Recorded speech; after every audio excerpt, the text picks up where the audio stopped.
people are aroused. I haven't seen people so aroused in a very, very long time. Welcome to What's Left podcast on the Derealization Nation Media Network. I can't afford Mountain Dew! Okay? The economy's rough right now! Obama! Miners, I love miners. And now, your hosts. Hey, that's us. It's John, it's Jake, and it's special guest, Derek Rhode. Derek, welcome back to the show. Good to have you. Good to be here. Thank you. Yeah, we're gonna talk. Derek's here to talk about a little bit of everything, obviously, because we've got a lot going on, as we always fucking do. Before we get there, like and subscribe if you haven't already. It's only you guys keeping us out here, pushing us into the algorithm, because nothing we're going to talk about here is algorithm friendly, and that includes the special story that Derek's going to bring us tonight. So, all right, let's start though with the war that the pedophile president has started to help to maybe make us forget that he was a pedophile. But it's really just turned into such a disaster that, I mean, it's all, I don't know how to say backfired, because like clearly people are talking about this more, but god damn is it bad. Like everything about this is bad. And so the president had a press conference today, and guys, he gave a deadline to end the war. Does anybody care to guess how long until this thing's over? Next election. Well, that's not what he thinks. Oh. No, it's 2 weeks. What else would it be? 2 Yeah. weeks. Just another 2 weeks, folks. That's all. Just hang in there for another 2 weeks. 2 weeks. Also, another new development, as like the developments happen by the fucking second, because this guy literally cannot nail down any one thing that he's doing in Iran. Here he is. France or some other country wants to get oil or gas, they'll go up through the Strait and Hormuz Strait. They'll go right up there and they'll be able to fend for themselves. I think it'll be very safe, actually, but we have nothing to do with that. What happens to the Strait, we're not going to have anything to do with, because these countries, China will go up and they'll fuel up their beautiful ships and they'll leave and they'll take care of themselves. There's no reason for us to do it. What in the fucking cope is that? That's crazy.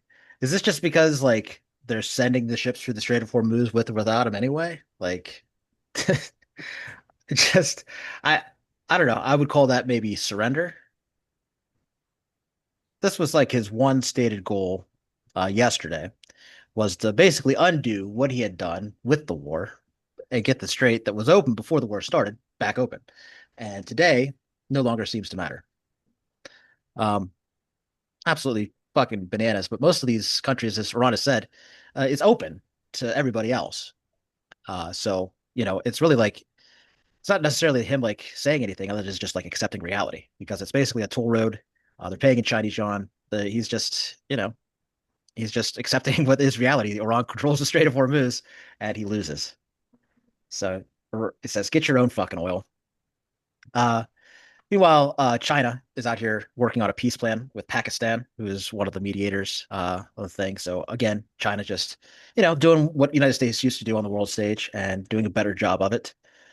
And as much as the American military wants to say that Iran's military capabilities are depleted, they still manage to be shooting a lot of things down.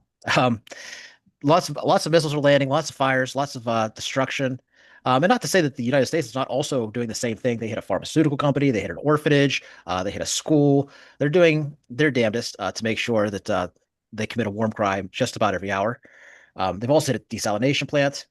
And I just want like you guys to know, like, I'm really, when I'm talking about Iran, like I'm talking about, when I say US, when I say Israel, I mean Israel or the US. Like I don't really feel the need to distinguish in this war. Do you guys feel the need to distinguish between the objectives of Israel and the United States in the war in Iran? No. No. What do we used to go by? The ally and the Axis powers? Yeah, used to. Yeah. No, it's just I don't know. Well, I remember months ago we said that the United States has joined the new axis of evil. What we underestimated was how unpopular our president was, where even the axis of evil doesn't want him. Because Russia is secretly sneaking not just information, but they sneak oil to Cuba. Nothing. They've had their sanctions lifted. Nothing. They're sending troops to Iran, according to a lot of foreign reporting. No U.S. outlet that I saw reported this, but Russian troops are moving into toward the Strait of Hormuz as well to reinforce Iranian troops in case of a ground invasion. So, I feel like they've made it pretty clear that they're our enemy. But Donald Trump still thinks sitting there sucking his dentures and spitting tonsil stones and thinking that they're his friends. What else we got here? So, a helicopter went over protesters in Tennessee and then flew to Kid Rock's house, a Black Hawk helicopter, two of them, actually. And Donald Trump was asked about that in the Oval Office today. I don't know if you saw the Army helicopters hovering near Kid Rock's house in Nashville. Did you see that? I didn't see it, no, but I'm sure they had a good time. The Army has said the crews of these helicopters have been What depends? Are they? Well, they probably shouldn't have been doing it. Yes, you're not supposed to be playing games, right? But I'd take a look at it. They like Kid Rock. I like Kid Rock. Maybe they were trying to defend him. I don't know. I really don't know why the Tennessee hauler added the sound in the back there. But what they did add that I did like is the tweet from Pete Hegseth next to it. It says, thank you at Kid Rock. U.S. Army pilots suspension lifted. No punishment, no investigation. Carry on, Patriots. So Kid Rock gets a flyover from the U.S. government. Average Black Hawk to operate per hour, $3,000 to $6,000, and that's two of them. $3,000 to $6,000 an hour. But fuck your healthcare. Isn't that nice? That is so sweet of them. Yeah. Well, everybody likes Kid Rock. Everybody likes Kid Rock. Oh my God, our new poet laureate of the United States of America, Kid Rock. They really would use him for anything. All right. Well, they always use the celebrities they want to at the time. That's true. It's odd. Israel has bombed the Tomb of St. Peter, is refusing to let Christians into Jerusalem, and nothing from Nicki Minaj, which is just crazy to me. I expected, a statement for the Minaj team. Didn't you guys? Hey. Isn't that crazy? She's probably in the studio right now. Just gotta wait. Yeah. Pink Friday 3. It's going to be all about this. Why she said she wasn't going to drop something. It was so stupid. It was about their fight with Cardi B. Yeah, it's about the fact that she knows that she's like one of the most severely unpopular human beings on the planet now. That's probably has more to do with it than anything. So Israel's not just waging one war. They never are they? They just never are. They're also waging war in Lebanon. They're invading Lebanon. They have annexed Lebanon, and Israel Cat says that they plan to keep Southern Lebanon. So they just come right out and say it. This is more land than Russia has taken in Ukraine by a long shot. This is like the largest land grab, I don't know, since World War II. This just is unprecedented, insane. They're blowing up buildings, churches, ambulances, hospitals. The new civilian targets count in Lebanon, over 90,000 now. 90,000. In the course of the week, 8,000 more targets, civilian targets, have been hit. They're now saying that all the way up to the Lahani River is now theirs, belongs to them, and they've started a new front because Hezbollah or something, guys. Yeah, what was it, 600,000 displaced because of that? Did I read that? At a minimum, yes. And that's just like who's registered. It's very hard to register when you've been displaced. Yeah, and it's just crazy. I mean, you're all over the place. They're just doing the same thing, just pushing people out, occupying and killing. It's sick. It's so disgusting. Yeah, it's the same playbook they use in Gaza. It's the same civilian targets. It's the same shit over and over. And it's just, I don't know. It's not like this is, there's like a huge military presence there. Like the idea that like there's these, I don't know, terrorist groups that are constantly bothering Israel. Hezbollah and Lebanon both abided by that ceasefire 4 years that Israel violated over 16,000 times. 16,000 times. That's multiple times a day. They violated that ceasefire the entire time. These people live under constant bombardment. You can't imagine the fucking trauma that goes through. It makes me tense in the shoulders just thinking about the idea that like at any second, a missile could just come and fucking blow the whole goddamn neighborhood away. And that's what they live with every single day. Mhm. And you start to see some of it now that it's happening to Israel. You actually get to see some of these people like, well, this is terrible. Our early warning system, our bomb shelter. Well, try having neither of those things. You know, try having none of that shit. Palestinians continue to be killed in Gaza as well. 5 the past 24 hours ish, and 14 more injured. The official death toll now is nearly 73,000 dead and over 172,000 injured. And that is just like, and that is not counting the missing people who are clearly also dead, the people who are buried under rubble, who have not been found. They've only been able to recover 758 bodies during this ceasefire that has not ceased firing. And it's kids. And the settlers in the West Bank beat an old man to death. Like it's bananas. And then they passed a law as well. But before we get to that, like guys, this is what was not dealt with, and this is what is spread throughout the Middle East. Like if this had been dealt with, this is why it's so important, right? To actually take these things seriously while they're happening. Do you think that that's something that's like occurring to people now, or do you think people are still just like, I don't know, blue no matter who, and we'll get them out. We'll get them out in 28. Not hopeful. Not hopeful. Not hopeful.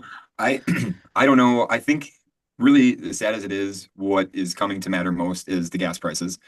And so people are starting to pay attention because that was one of the biggest things.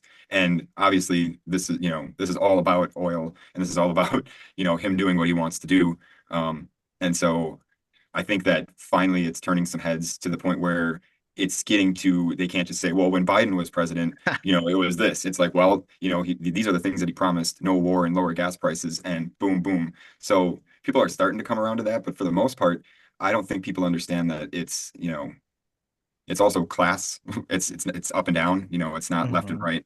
And I don't think people are necessarily uniting on that front and seeing how we're all getting completely fucked over by these people who are getting richer and richer with all this shit. So the more I think we can focus on like class solidarity, Yep.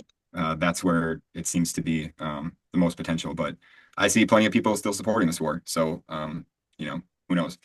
Yeah, Jake, Democrats had an opportunity to vote against this thing, but Hakeem Jeffries and Gregory Meeks, the ranking person on the Intelligence Committee, they decided to kick the can down the road. So we won't have a vote on anything until April 12th.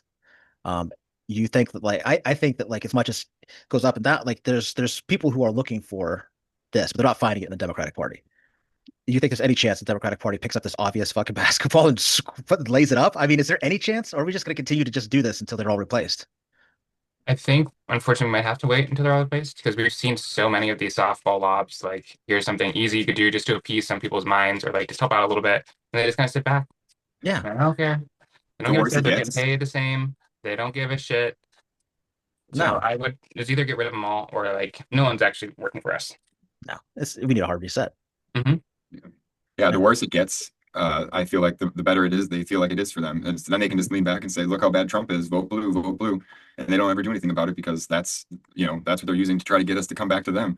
Yep. And they're still taking all the money. They're still taking all those PAC funds. They're still doing it all, and they don't have to do any work. They're just like, "Oh yeah, let Trump ruin everything and stomp around, and we can just sit here and tell you guys how bad it is, and oh, quick, we'll save you." And it's like, no, you won't. You'll do the same shit. Yeah. Like you don't give a fuck. Old Chuck Schumer was never happier to see that fucking approval rating drop to the point where he knew that no longer had to do a goddamn thing to win the Senate. He didn't have to do shit. And then immediately started talking about like ending this shutdown that they held out for, which is what they should have done when they was getting funded. Because at this point, there's so much goddamn money for ICE that even though they're burning it up at a fucking record rate, they still have tons of it. They're more well funded than most militaries in the world. So even though they're burning through it like crazy, like they still have it, because this is the fight that we should have had months and months before this stuff happened. The impeachment process should have started the second that Doge started going in and stealing people's like that still blows my mind. That just happened. It just happened. They just let that happen. And to say that they don't have any power is absolute horseshit. They're sitting on their hands because they want this. It's an abusive relationship. They just want you to know that you have to come back to them. And when I tell people there is no left in this country, there is no left. This is what I mean, because there's not left, right. It's up, down. Well, up, down, like that's a left prospect, right? That is the left. But what doesn't exist in this country, that doesn't exist in a political party.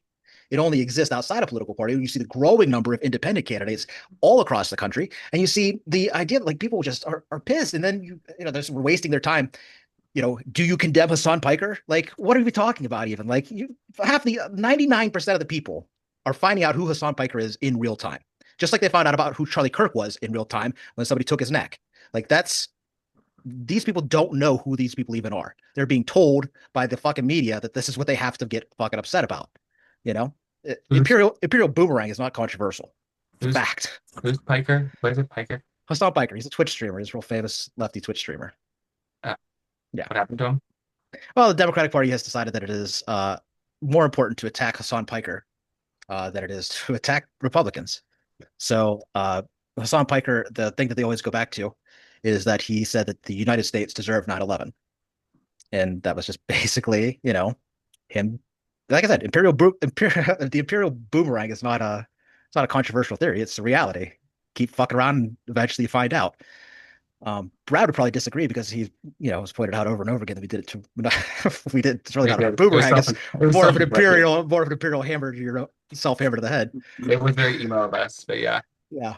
Yeah. I was more, on the boomerang angle. I thought there was at least a couple of degrees of bacon away from like direct, but like more and more, it's like, God damn, we weren't as far removed from this as I had hoped. Not by a long shot. So yeah, this is the guy this is what they have deemed important. And it's not important. We've just, wasting time. And they're talking about the same. Anybody who's talking about the 2028 election is wasting time. We have infinite work that should have been done months ago, and none of it's been done. It's exhausting. Even AOC has said, "Oh, there's too many things to impeach on." That is the opposite of a reason to not impeach. Excuse me, what? So, I mean, come on, guys. It's just we're on our own. Then pick one. Yeah, exactly. Pick one and go with it. Gives a shit. Jesus Christ. You can pick a couple easy ones too. It's not like there's not ones that would be more. You just pick a couple. Fucking put them in a hat and pull one out. Exactly. Put them in a bucket of driving range balls. Take them out and fucking hit one every day. Mm-hmm. Every day. New corruption. So yeah, I mean, I don't know. The Trump library. I'm going to take a look at that later. Yeah, you could pick one of a trillion different things. All right, let's pick this back up. Let's get back on track if we can. Here is just an example, though, of the United States involvement in war crimes, because I don't want to make it seem like I am picking on Israel, even though they deserve to be picked on, because they have an accomplice, and it is us. We are fucking hand in glove when it comes to war crimes. And here is, we'll talk about it on the other side. The BBC says footage and expert analysis indicate a new US missile was likely used in the deadly strike on a sports hall where teenage girls were attending their regular sports session, killing at least 21 people. High-resolution satellite imagery reviewed by the outlet shows the sports hall in Lamrand, Iran, and nearby residential buildings were destroyed, while the adjacent military compound appeared to have remained undamaged. We asked a military expert why the missile, which is untested in combat, missed. Someone had to tell the munition where to go and require the intended target's coordinates for that purpose. Unless the missile involved failed in flight and/or exhibited worse than expected accuracy and precision, the missile in question may have hit its intended program target, even if the intended program target was erroneous. A DropSat correspondent who visited the sports hall shortly after it was attacked reported about a father who rushed to the sports hall to try find his daughter. He saw injured people who were bleeding heavily. Some had lost consciousness, while others were screaming without stopping. Their voices were deafening, he said. Later, he found his daughter, Robab. She did not survive the force of the initial explosion. He told our correspondent that he felt completely helpless. The bombing of the sports hall in Levant comes hours after a strike on a girls' elementary school in Minab, another small city on the Persian Gulf, where 165, mostly schoolgirls, were killed. So on the same day, within hours, they hit another facility with children in it. With precision munitions.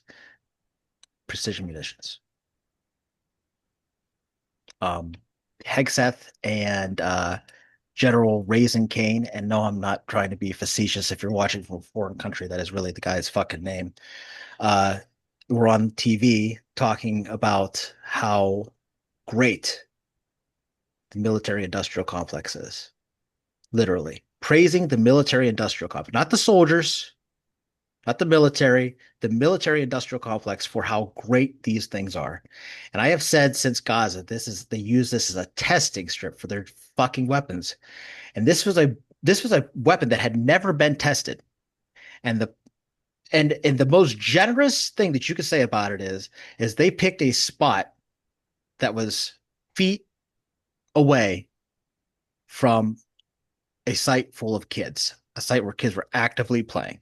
This is stuff that they know. This is stuff that they know. That is the most generous thing. The far more likely thing is that was the actual target. It seems far less, it just sort of corroborates it. Like there's no coincidence they hit Manab. It is no coincidence they hit this place.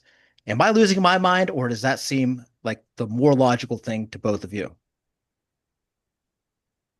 I think it is the more logical thing that they just aim for it. Unfortunately, like they're not even trying to like cover it up in any way, like say it was a misfire or anything. They're just staying quiet and letting it settle because they'll know these people will forget about it.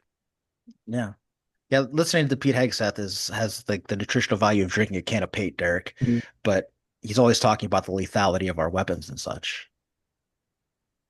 Yeah, well, the lethality is there. I mean, it's pretty clear. You do something like that, and it's going after the future of that country. You know, you take out women, you take out children. It's demoralization, and it's intentional.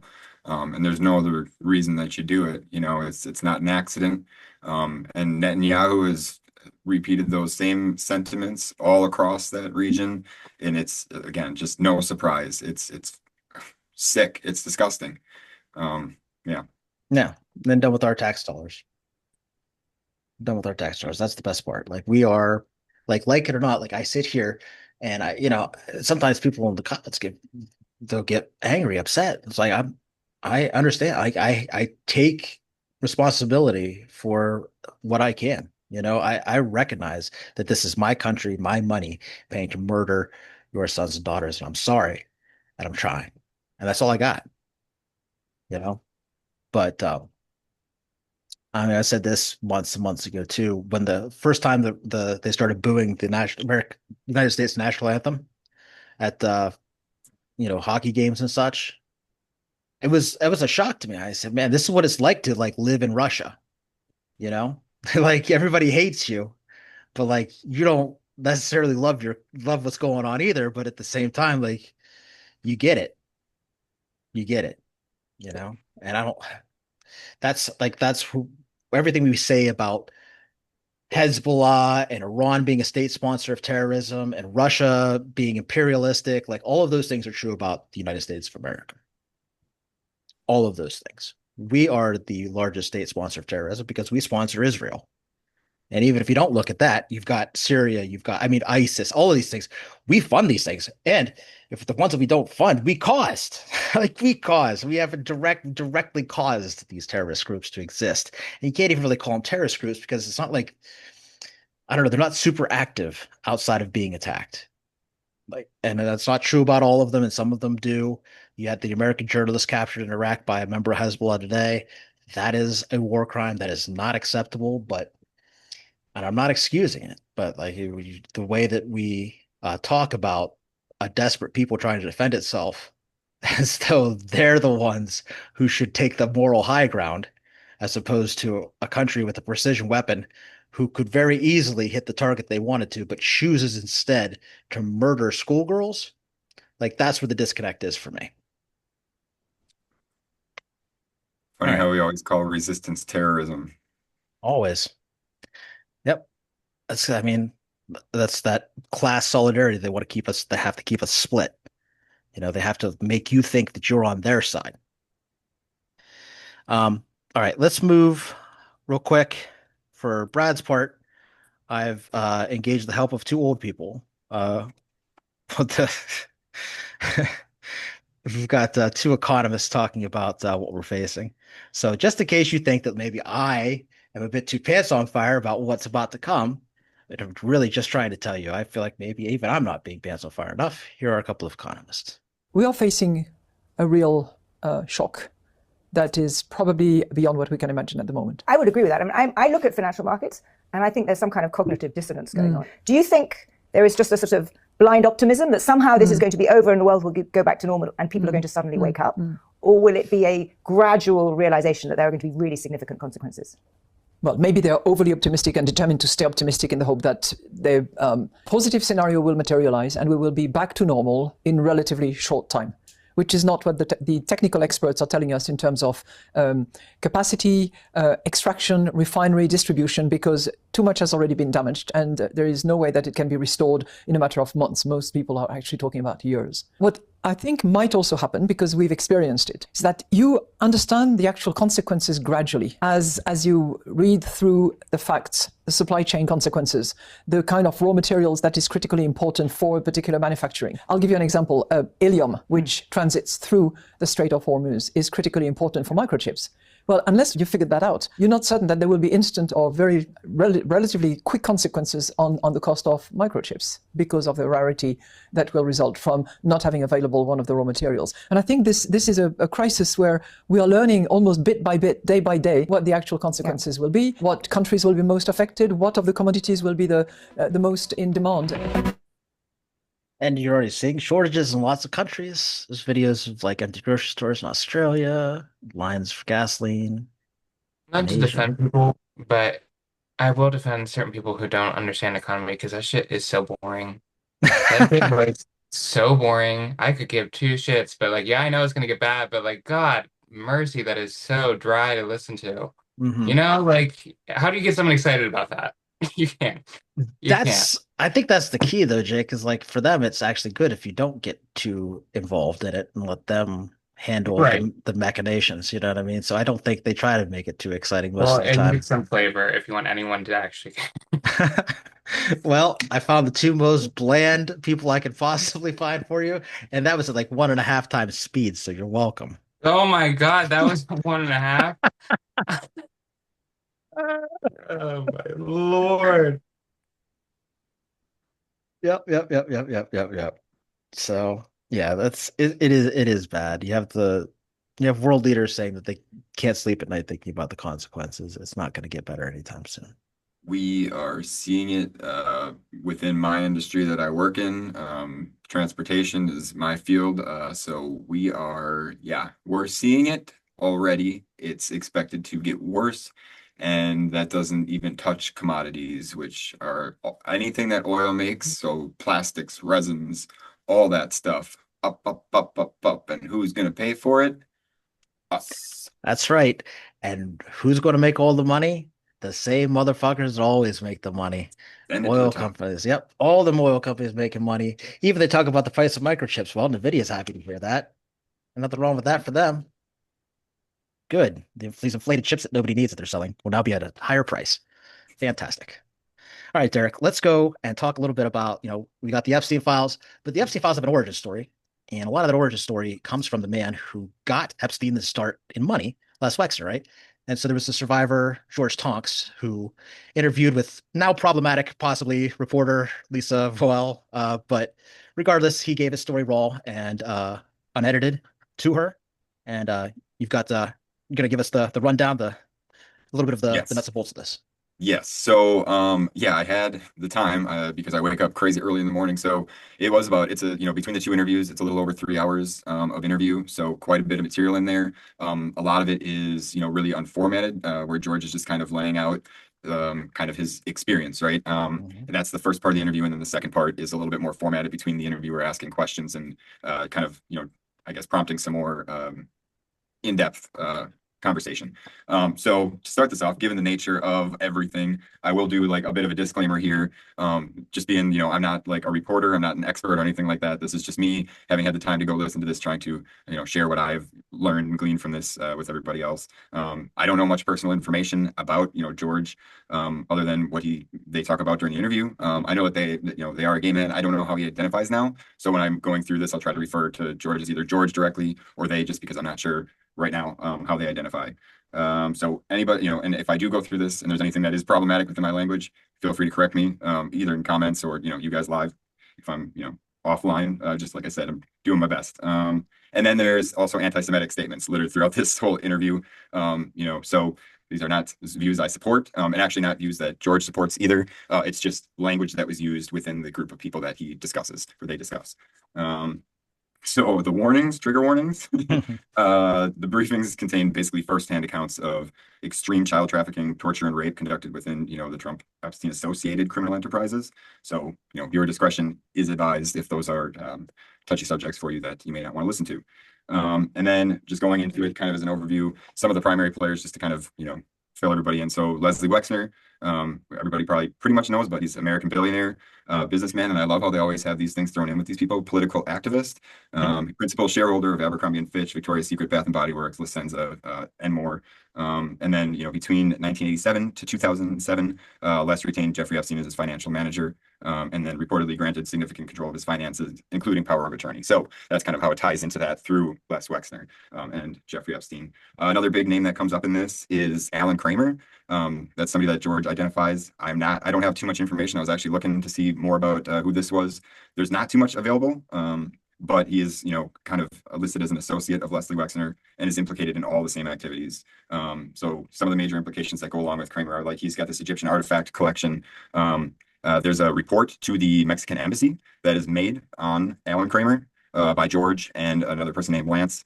And he's got something to do with setting up late night synagogue meetings and stuff like that. David is another name that comes up quite a bit, and he's in association with Alan Kramer, but no further information on that. And then later on, John DuPont comes up, and that is American multimillionaire and so-called philanthropist, who was also convicted of murdering Olympic freestyle wrestling champion Dave Schultz. So he's got ties to this as well. So that's just kind of my brief synopsis. Like I said, there's a lot to this. I'm going to try to get through it as succinctly as possible. But basically, the summary of it is, George was trafficked, drugged, tortured, and sexually assaulted by Leslie Wexner, Alan Kramer, and several pedophile associates during the late 1970s and 1980s, beginning when George was 12 years old. And then he was about 18 or 19 by the time that George was able to get out. And so he describes, accounts of several hundreds of other boys that underwent the same treatment that they did. So he describes the details of Chicago pedophile parties with playrooms where, he witnessed boys being abused, carried out limp, much more than that. And so just some of the following details that he goes into, I think, help to lay out really the connection, and it gives kind of a picture of what this group looked like, what their activities were, a little bit of who was involved, but really it's able to get a picture of this group and see how the activities that they're doing really tie into and look like precursor, or, I guess precursor to the Epstein pedophile ring that we know of now. So one of the biggest things, I think what I'm going to focus on mainly is the second part of the interview, just because it's a little bit more organized. And I think there's some stuff that gets dug into a little bit there. So I'll try to kind of get through some of those details, show how that kind of all lines up, and then kind of leave it open a little bit too for you guys to chime in with anything that you've got. Again, I'll try to make this as quick as I can too. So George starts talking about, his experiences from the time that he was 12 years old, living in Chicago, and just kind of describes his childhood as being able to be free, run around. And he lived with a single mother, and so he made a lot of friends that were like his neighbors and stuff. And through these neighbors, he kind of gets introduced to who this group is, and that's after they moved to a different place. He says they moved north of Chicago to, I think it's called Marina City, Illinois, or Marina Bay, or something like that. So these neighbors that he's close with move up there, and that's kind of where he gets hooked in with all these people. And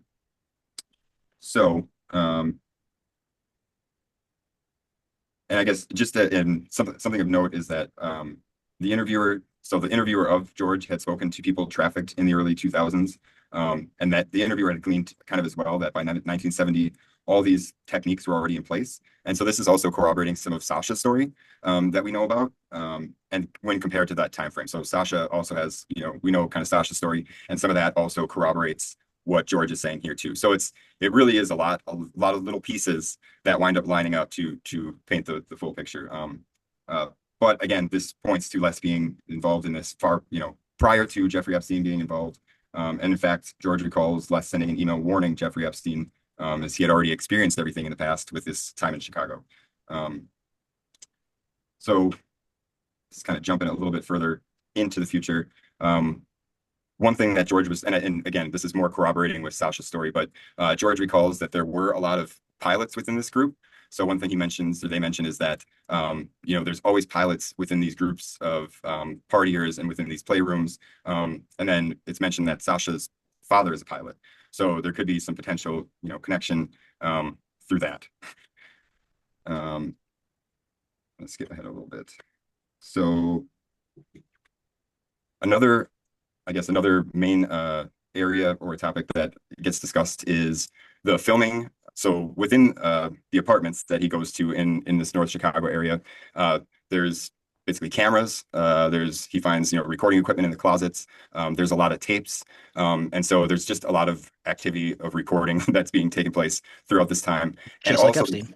Yep, exactly. Mhm. Everything, yeah. So everything is being recorded, and on top of that, they had an inn at the Bijou Theater. This is, according to George. So they had a connection at the Bijou Theater where they would also go and do filming there, and there was, reportedly, snuff films coming out of there, all types of, the worst stuff that you can imagine. And they're taking those films, and he said there was so many of these films that they couldn't keep them. They had to and to find a way to distribute this, it went through Kramer Furs.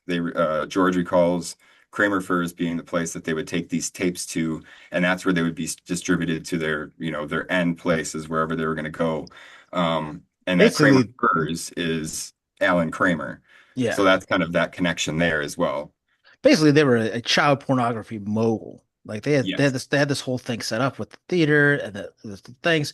He even talks about like priests coming in and flipping through the books and selecting different things and picking out boys. Like it gets real like connected. Like he was really running it. I guess the point I want to make is that, like what you're saying is this is a very sophisticated operation.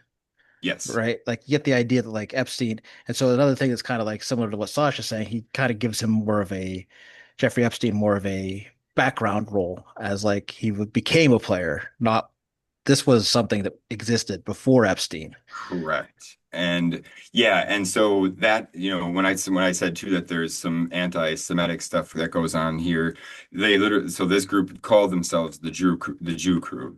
And they were, basically they referred to people outside of their group as the Goyim, which is basically, just it is the Jewish, I think Jewish people call that two outsiders. It's Goyim is. Yeah, like infidel, I think. Oh, is it? Okay. I think, I don't know. I don't know, but it's not good. It's not good. It's us and it's not good. Yeah. Which, I mean, most of the time fair, but yeah, right. Yeah. But yeah, so there, it was this group, and that's who was throwing the parties, and that's who, really was the ring. Is the Jew Crew, as they were called, and they would watch. They would indoctrinate the boys within the group with like World War II propaganda to really, and it was ways to separate them from either their families. It was just so they had isolation techniques in place too, where when you talk about those books that the priests would flip through, they would also have the boys flip through to see how many other boys are doing this. Mm-hmm. They would have, George talks about there being a girl that would teach them how to give oral sex, assure the boys that what they were doing wasn't anything wrong. And basically, a whole operation of getting these kids, these young boys into this to show that they, it was, and then there was the games played of manipulation where they were always afraid of being kicked out of the group or suspiciously somebody was dying of falling off a roof or, overdosing or killing themselves. So they played all these games, and it's, it was definitely the psychological and manipulative aspect of the whole operation was already in place too. So it just kind of further plays into their understanding of like, this is how we do it. This is how we get him in. And then he goes on to talk about, okay, so where would they pick up these boys from? Well, they would get them from, like the bars in the area, bus stops. They would fly them in, and then they started getting them from like Mexico, and flying them from all over, like, like Nebraska area, just like places where they didn't have any other options. They knew who to go after. And they would bring them in, and once they got them into this web, they pretty much couldn't get back out again. Yeah, and a lot of it was they would take like runaway boys, like boys from like homes in Iowa or whatever, and boys maybe who felt rejected because of like homosexuality or whatever, and they would prey on them and fly them out to Chicago where they could live and prey on that as well. And then they also, when they switched to the Mexican plug of boys like it became more of became a problem because they wanted specific genetics in this group. And so that you see the same things that come with the Epstein stuff. It's still already working back then. And then too, just like the word goyim, like over and over again in Jeffrey's emails, like he specifically uses that word quite a bit. So like you see how deeply this all comes together. This all happened. Like he's been telling this story for years, long before any of the Epstein files dropped. So really, like the files really corroborate a lot of what George is saying. And he had a problem with all the anti-Semitic stuff too, because the cops would just say, listen, you're just being anti-Semitic. We're not listening to you. Exactly. They wouldn't take him seriously. Yep. And this happened with a lot. All the stuff is so over the top. You talked about a little bit about like the Egyptian sarcophagi. There's suspected maybe there's like live like boys, like those were not real, like those were like bodies. Correct. Yep. Like so the story is so over the top. Like you go to a police officer with, and it's, you know, who's going to believe something so insane? This man who owns all these businesses, who gives all this money to the community, this guy has a sarcophagus that's actually a living child or a, you know, recently deceased child. Yep. It doesn't seem to add up, but this is how they got away with this stuff forever.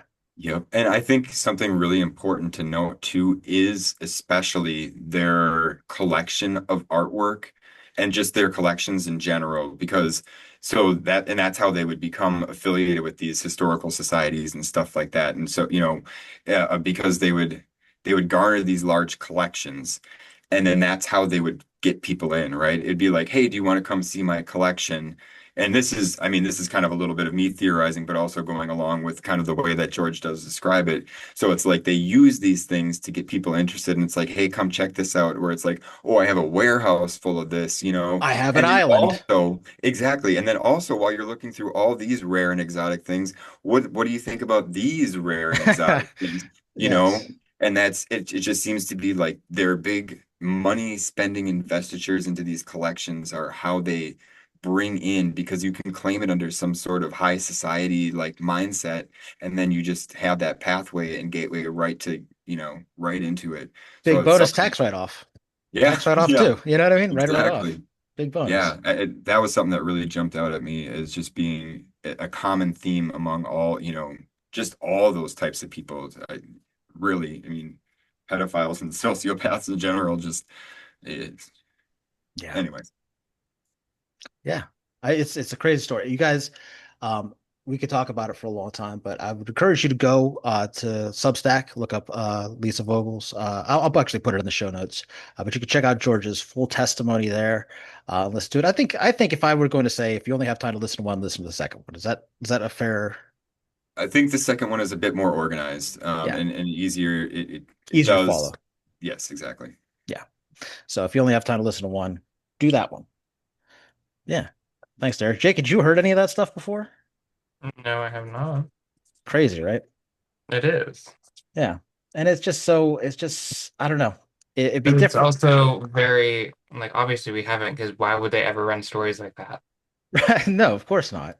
You know, we never report abuse. We never take anyone seriously.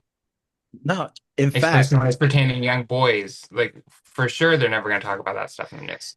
For sure, because for a young boy, it's different. Like we have songs that Van Halen has a whole song fetishizing getting laid by his teacher. You know what I mean? Like that's the idea that a boy can even be abused is not even thought about. And George goes as far as to say that back in his day, at that time, the word trafficking didn't exist. Like you didn't there was no child trafficking. That was not a thing. Yep. So, yeah. It's crazy. I mean, I think it's important because like you got to see like the origin story. This stuff didn't start yesterday. He didn't work alone. He's not the kingpin. Like there's so much to be unearthed. Don't be wrong. Epstein's a big player, but he's not the whole thing. Mm-hmm. All right, Jake, let's shift over to the culture wars. Let's talk a little bit about what's going on in the culture war room zone. Well, that ain't good. No, never is it? It's, you know, you just wish like one day it's gonna be a little bit better, or It's a little bit more tolerable. Mm. But here we are. The Supreme Court has ruled that states cannot ban conversion therapy. Yeah. Delivering an 8-1 decision today that reshapes how such laws are enforced across the U.S. So they pretty much play that as like the free speech thing. Effort to enforce orthodoxy. Orthodoxy. And thought or speech in the country, finding that states cannot use license ruling to restrict what happens what therapists discuss with people. Which, okay, yes, parent, whatever, client, therapist, confidentiality, of course. But I don't think most sane therapists are going to recommend a thing that has not worked ever with actual data showing that like over 650,000 people who've tried conversion therapy, none of it worked. Right. Like there is no actual statistic-based evidence that this works. No. Zero. So there's no way therapists are even going to be recommending this unless they are from like a church. Yeah. And that's or what they want. To be right. Right. So they want their church friends to be able to like push to get other licenses. families. Yeah. To get licenses to validate their fucking insane theories. Right. Which is just upsetting. Yeah, it is. I mean, you see, today we don't have time to talk about, but I'll just mention real quick, like Kristi Noem's husband, his email leaked. Apparently the man, cross-dresses on the internet, has a big set of fake tits. And What? yeah, closeted gay, I guess maybe Kristi Noem knew, maybe she didn't. But yeah, it's always like the people, the problem in this. Right. Is he gay or is he just cross-dress? Well, the first story, he definitely cross-dresses. Many pictures. News story breaking. At first, she didn't know. Then she was upset about it. Now she knew, and he's gay. So it's developing. Is that what she said? It doesn't always mean. No, I mean, I don't trust a fucking goddamn thing that she says. You know what I mean? I agree. I don't know. And I don't even I wouldn't even kink shame, but it's about the point, just pointing out the fact that this is just so fucking hypocritical. You're good. I was just curious. I just want to see how deep it goes. Yeah. Well, we'll get there. We'll get there. Probably Sunday. We'll dig deeper into the story. Unfortunately, this all happened on the day of Transgender Visibility Awareness Day. So, in lieu of all this, we have conversion therapy coming back in full force. Yeah. I think her husband should keep the fake tits and drop her. Yeah. Probably will. Then her and Lewandowski can get married so they can't testify against each other. Lewandowski apparently too has halitosis. It's another thing people say about him. I don't know why. That's probably not relevant, but I thought I'd mention To be it. honest, if most grown men put on fake tits, you'd have a blast. Just saying. I mean, who doesn't love tits? It's so much fun. I don't know. Everyone should try and cross-dress at least once in their life. Actually, I think I'm ahead of you because we used to make movies back in the day, and I know I took my turn with the fake tits out of couch cushions. It's so much fun. Yeah. Mm-hmm. Yeah. Definitely worn some dresses. Yeah, we would do is we would just play like a fat old couple and we just whip each other with shoehorns and then put it on videotape. That was the whole skit. There wasn't really like a lot of thought to it outside of that. What more do you need? Yeah, it was comedy fucking gold. Yeah. All right. Yeah, so the decision, I get it, free speech, whatnot, but goddamn, with licenses, I don't know. It seems like there should be a limit. It doesn't seem like you should be able to be a licensed therapist and tell your client that, hey, why don't you try to pray your cancer away? Oh yeah. See, the thing is, it's just a cop-out answer once again, where more people are going to be upset if it didn't get passed than if it did. They're truly just, you know what I mean? Like, obviously, if the churchies would be up and roaring if this was passed and they couldn't send their kids to conversion therapy. But if it was the other way around, it would be, it's just so hard. The problem is this free speech, but this is torture, right? What would they do to a doctor if they prescribed you a sugar diet? It's the same thing. I want to need you to take. Listen, we are living in RFK's America. I don't think they really care about health in general. As long as it's in beef tallow, right? Like as long as you, it's fine. You can have as many French fries as you want. You just have to have it fried in beef tallow. Yes, as long as you swim in the river. Yeah. And He's fucking Engelberg from Bad News Bears. I can have as many hot dogs as I want, no buns. what is no one knows. They're all stupid. That's all there is to it. And they just hate hating people and they love to send kids to traumatize them even more. They're not getting enough at home, so they'll send them to camp to do it too. So they can have year-round trauma like time. It's crazy. It's too many The testimony, if you ever read a testimony from a conversion camp, it's creepy, it's gross. Yeah, it's horrifying. It's really like even Paris Hilton just shared her experience and was on Capitol Hill getting a law passed. Was crazy. But it's not Crazy like stuff. all of these like, boot camps for kids. Mhm. They are fucking torture. They should be illegal regardless. The therapy, this specific point is not necessarily about that, though. This is more about like the ability of the therapist, right, to be able to recommend. But like to recommend a torture camp seems like bad therapy to me. Yeah. I don't know. I'm not a therapist. I haven't got a license to tell people to do boo-boo banana stuff to try to heal who they are. Just try leaning into it. How about that? That? Hopefully it won't be, I don't think it'll be as widely spread. I really do think therapists are usually, dare I say, left-wing people. Yeah. People who care about mental health. Yeah, the kids that are going to these camps were going to these camps with or without the therapist recommendation. Yeah. These people aren't seeking fucking professional help. They're seeking their local witch doctor who waves snakes around at church on Sunday. Yeah. If it doesn't get out in the confessional, they don't know what to do. Yeah. Yep. Nope. All they know is going to town on Saturday to get some sheets. That's what they know. Anyway, you got anything else today, Jake? Or just that one kind of sucked the life? That one kind of sucked the life out of me. Yeah, suck the oxygen out of the room. All right, let's go to the random grab bag of memes and such, and let's take it on home. Oh, please.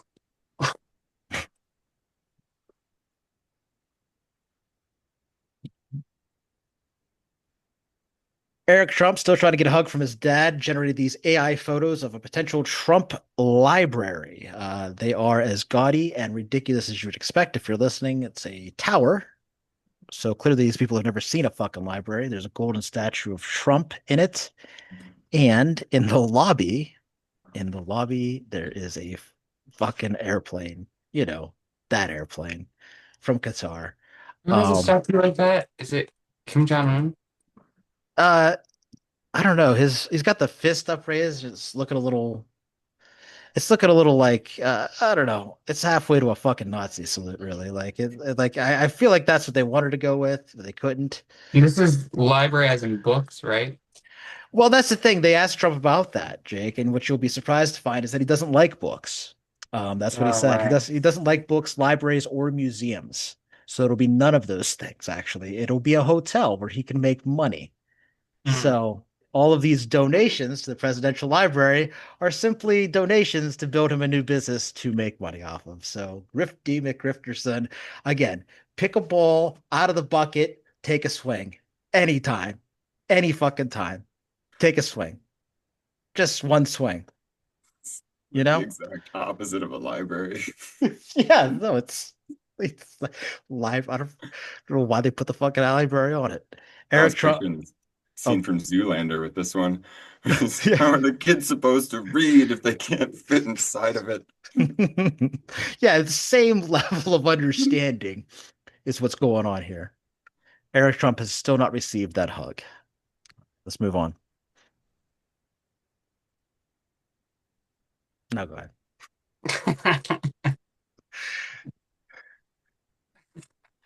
Anybody? Oh, I can read it for you. Sorry. Laura Loomer, she tweeted, not only is Palm Beach International Airport now officially President Donald J. Trump International Airport, thanks to the work of my amazing friend, Representative Meg Weinberger, but the three-letter airport code is being changed from PBI to DJT. Well-deserved. Congratulations to President Trump, the greatest president we have ever had. In no way is that true. So yeah, this really happened. They actually changed the Palm Beach Airport to DJT. So wow. But as a consolation prize, the district got flipped to a Democrat seat. So now his district is represented on the state level by a Democrat. So keep the fucking airport, you fucking pedophile.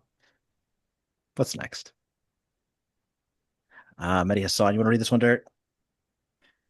Mehdi Hassan, if any other president had pardoned a man like this, they would have probably been impeached by now. Trump gets away with this kind of gross shit day after day. And that is in response to federal prosecutors wrote in a sentencing memo in the child pornography case that, in addition to the child sex abuse material, Tochi's laptop contained extremely disturbing images of violent acts such as a cat being killed by being put in a blender, a male shooting a female in the head, a dog being beaten to death, and severed heads and limbs. Limbs. Mm-hmm. So all images. Sorry about that. No, it's fine. As images and videos of bestiality. Yeah, this was a J6er.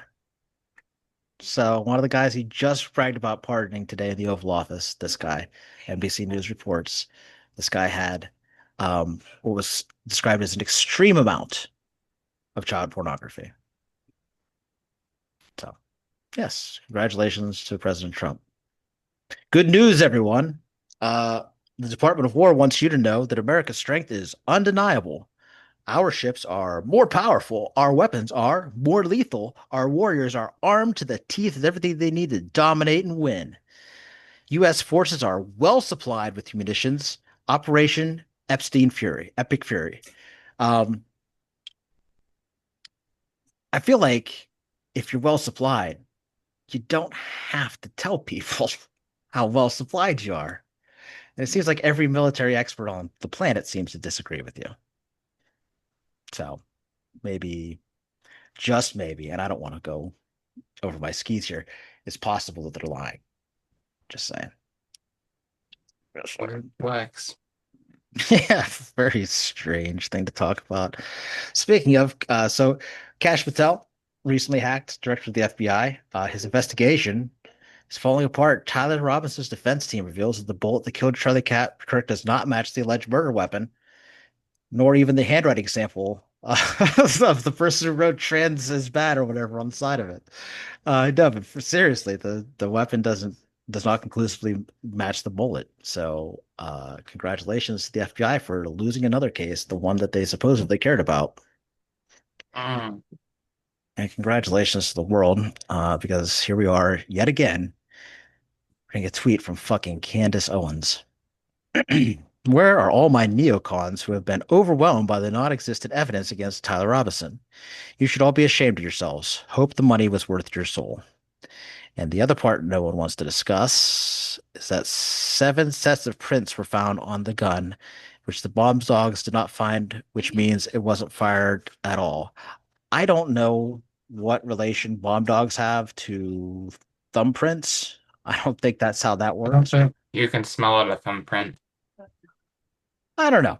You know, I don't know what she's talking about there, but I just want to point out that, like, when you lie, you do make the craziest people in the world seem, feasible. This is why people listen to Candace, because they're not getting any real information from the FBI, and we all know that. So the only thing we can say for sure is that the FBI is full of shit.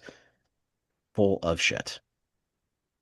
Pete says broker looked to buy a defense fund before the Iran attack. They're all just fucking grifting, baby. Here's a picture. Almost got in there in time. Almost. Yep. But it turns out that Morgan Stanley was not eligible to trade that stock in time. So sucks to suck, I guess. Everybody else is making tons of money. Pete's just sitting there with his fucking plaster of Paris hair, making up fucking war haikus. Sound like a fucking loser. Anyway, this is also North Carolina Senator Warren Darrell trading stocks on the Senate floor, a federal crime. Congratulations. And it's just, it's all of them. So I want to close with this because, well, Derek, you're from Wisconsin, and so are these people. And since we're on the subject of traders, something a little light for dessert. Why do I see this in front of every person's door pretty much? Stand with Israel. Bibi, thanks for being our Thank you, president. Big Yahoo. Thank you, Big Yahoo. You haven't bombed enough children, and we support you. What you're doing is brave. Hey, man, dog. He's going to get the Nobel Peace Prize. We just missed him, too. He was here yesterday. Oh, Bibi, thank you. Do anyone have a little hat? This is the humiliation ritual our politicians doing. So we are about to present a hedge fund award to Debbie Wasserman for beating Wall Street. Yeah, a little rundown here of some stocks that she's purchased. So she's actually up over 200% now at this point in time. And she's also bought shares of Halka Mining and New Gold. These are some trades she got into Very niche last stocks year. to know about, too. Yeah, these are all small cap stocks. These companies are like, not very many people invest into them, so I mean, they're if you very have a risky. full-time job as a congressperson and can do all of this, how is that even possible? I don't know, honestly. Should we present her with an award? Absolutely. Oh, man. We just not. But good to know she stands with Israel. Hey, we're here from a committee from Milwaukee. You want to present Debbie with an award? I know she's probably busy. Is there a way to drop it off or give it to her? I mean, this is pretty big. We're giving her the inaugural hedge fund award because she's out-traded hedge funds, which is like, how did you manage to do that? Like, that's amazing. We want to learn from her. She beat the market by 143%. It's pretty remarkable. So we just wanted like a brief round of applause. Nice job, Debbie. Nice job. Hedge fund award goes to you. So if you could just present this magical award to her, she's earned it. Knock, knock. Hello. How are you? We had email. We came all the way from Milwaukee to present different people with awards. I know she's probably out of office. Is there a way we could present Miss Pelosi with an award? Man, it's such a remarkable award. We think about people that have been public servants for a long time, like what, since 1987? We're giving her a Lifetime Achievement Award in trading.